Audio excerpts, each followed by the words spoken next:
Hi students. तो सोचिए ज़रा, अगर आप किसी की लाइफ बचाने के लिए आप सीक्रेटली पैसे अरेंज करें, लेकिन जब उसे पता चले ना, तो वो आपको थैंक यू बोलने के बजाय आप पर ही गुस्सा हो जाए, तो क्या आप ऐसे इंसान के साथ रहना चाहोगे?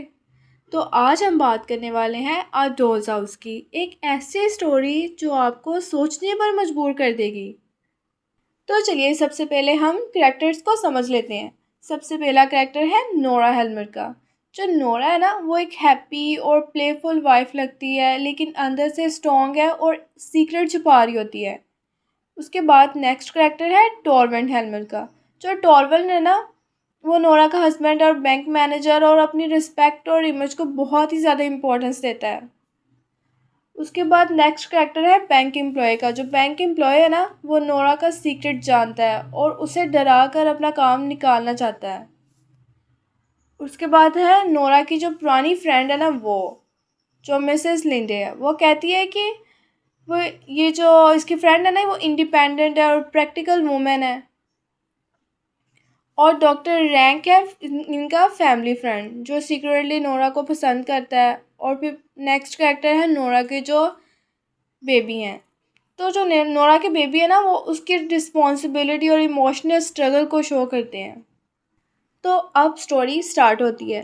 क्रिसमस का टाइम होता है, नोरा घर आती है गिफ्ट्स के साथ, बहुत खुश होती है और टॉरवेंट उसे प्यार से बुलाता है, my little bird, my little square. तो ये क्यूट लगता है ना, लेकिन असल में वो उसको एक टॉय की तरह ट्रीट कर रहा होता है, उसको एक बच्चे की तरह ट्रीट करता है। उसके बाद नोरा ने सीक्रेटली पैसे उधार लिए होते हैं, ये बताया जाता है इसमें। ठीक है, नोरा का जो सीक्रेट है ना, उसके बारे में बताया जाता है। क्यों पैसे लिए होते हैं? क्योंकि टॉरवेंट की लाइफ बचाने के लिए। डॉक्टर ने कहा था कि उसे इटली ले जाओ, वरना वो मर जाएगा। तो प्रॉब्लम क्या थी कि नोरा के पास पैसे ही नहीं थे। उसने फिर क्या किया, उसने अपने फादर का नाम यूज़ करके ना लोन ले लिया।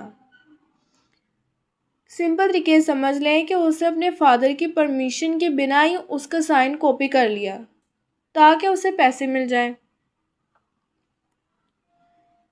फिर हुआ क्या कि नोरा कहती है it was me who saved his life. वो कहती है कि मैं ही थी जिसने उसकी लाइफ बचाई थी। अब एंट्री होती है क्रॉकस्टेड की। वो नोरा को कहता है कि अगर तुमने मेरी हेल्प नहीं ना की, तो मैं तुम्हारा सीक्रेट सबको बता दूंगा। तो फिर यहाँ से स्टोरी सीरियस सी हो जाती है। और अब टेंशन और बढ़ती है। कैसे कि मिसेस लिंडे आती है और उसे जॉब चाहिए, और नोरा उसकी हेल्प भी करती है। फिर टॉरवेंट क्रॉकस्ट्रेट को जॉब से निकाल देता है। जब टॉरवेंट क्रॉकस्ट्रेट को निकालता है ना, तो फिर नोरा कहती है प्लीज़ उसे जॉब पर रहने दो ना। फिर टॉरवेंट कहता है कोई भी आदमी अपनी इज्जत सेक्रीफाइस नहीं करता इस किसी के लिए। फिर आता है आगे नेक्स्ट लेटर का सीन, कि जो क्रॉकस्टर है ना, वो गुस्से में लेटर लिखता है, कि जिसमें नोरा का सीक्रेट भी वो लिखता है, और वो लेटर टॉरवेंट के लेटर बॉक्स में डाल देता है। नोरा बहुत डर जाती है। फिर जो डॉक्टर रैंक का सीन आता है, कि डॉक्टर रैंक कहता है मैं तुम्हें बहुत पसंद करता हूँ नोरा। और फिर नोरा शॉक हो जाती है और वो समझ जाती है कि वो डॉक्टर रैंक से हेल्प नहीं ले सकती। उसके बाद डांस का सीन आता है कि नोरा जो है वो डांस करती है। क्यों करती है? क्योंकि वो सिर्फ इसलिए कि टॉर्मेंट बिजी रहे हो और लेटर ना पड़े। तो ये सब ना उसकी टेंशन और फियर को शो करता है। तो अब फाइनली वो मोमेंट आ ही जाता है जब सच सामने आता है। टॉरवेंट लेटर बॉक्स खोलता है और क्रॉकस्ट्रेट का लेटर पढ़ता है। और फिर टॉरवेंट का रिएक्शन क्या होता है कि जैसे ही वो लेटर पढ़ता है ना, तो वो शौक या इमोशनल नहीं होता। वो नोरा का सेक्रीफाइस अप्रिशिएट नहीं करता, बल्कि वो गुस्से में चला जाता है। और वो कहता है अब सब कुछ ख़त्म हो गया है, तुमने मेरी लाइफ पूरी ज़िंदगी जो है वो बर्बाद कर दी है नोरा। अब लोग क्या कहेंगे इस बारे में? तो सबसे इम्पोर्टेंट पॉइंट यहाँ पे ये है कि टॉलविन को नोरा की सेक्रीफाइस से कोई फ़र्क नहीं पड़ता। उसे सिर्फ अपनी रेपुटेशन की फ़िक्र होती है। और भी हार्श बातें हैं जो वो कहता है अब तुम बच्चों को रेज़ नहीं कर सकती, मैं तुम पर और ट्रस्ट नहीं करता, तुम मॉरली वीक हो चुकी हो। वो नोरा को इंसल्ट करता है। और नोरा कह और वो नोरा को कहता है कि अब वो सिर्फ शो के लिए उसकी वाइफ है।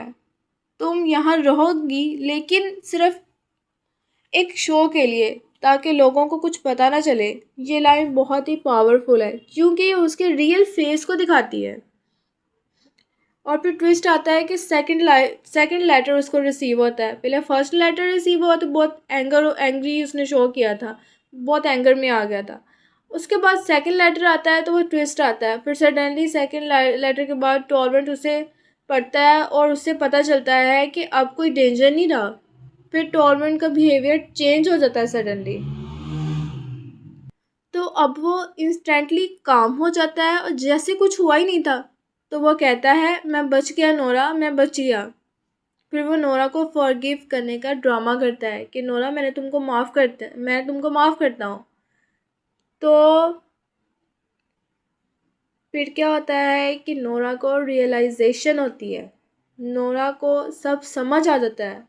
जब डेंजर था ना तो टॉलवर्ड ने उसे ब्लेम किया, तो जब डेंजर ख़त्म हो गया तो उसे सडनली प्यार याद आ गया।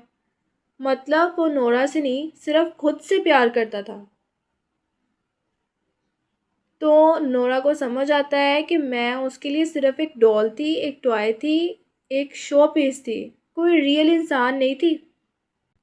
तो अब सबसे पावरफुल पार्ट आता है कि नोरा कहती है, मैं तुम्हारी डॉल थी, मुझे खुद को समझना है। उसे रियलाइज़ होता है कि पहले फादर ने कंट्रोल किया मुझे और अब हस्बैंड ने। उसके बाद वो लेती है फाइनल डिसीजन। नोरा डिसाइड करती है कि वो घर छोड़ देगी, अपने बच्चे पे छोड़ देती है वो, ताकि वो खुद को समझ सके।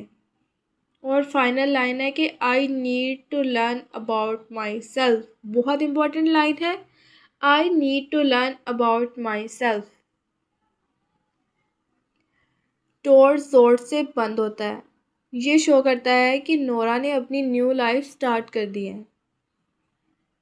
तो ये जो स्टोरी है ना, ये हमें सिखाती है कि अपनी आइडेंटिटी लॉस नहीं करनी चाहिए। रिस्पेक्ट और अंडरस्टैंडिंग बहुत इंपॉर्टेंट है। कभी कभी खुद को पाने के लिए ना टफ डिसीजन लेना पड़ता है। और फिर ये सिर्फ एक औरत के घर छोड़ने की कहानी नहीं है, ये उसके खुद को ढूंढने की कहानी है। तो आई होप आपको ये वीडियो पसंद आई होगी। अगर आपको ये वीडियो पसंद आई है तो लाइक, शेयर और सब्सक्राइब ज़रूर कीजिएगा। और इस वीडियो का नेक्स्ट पार्ट, जिसमें मैं इसकी important themes, questions, important lines discuss करूं या ना करूं, ये बात आप मुझे कमेंट्स में लिख के बताएंगे कि आपको इसका नेक्स्ट पार्ट चाहिए या नहीं चाहिए। तो अभी के लिए अल्लाह हाफिज़।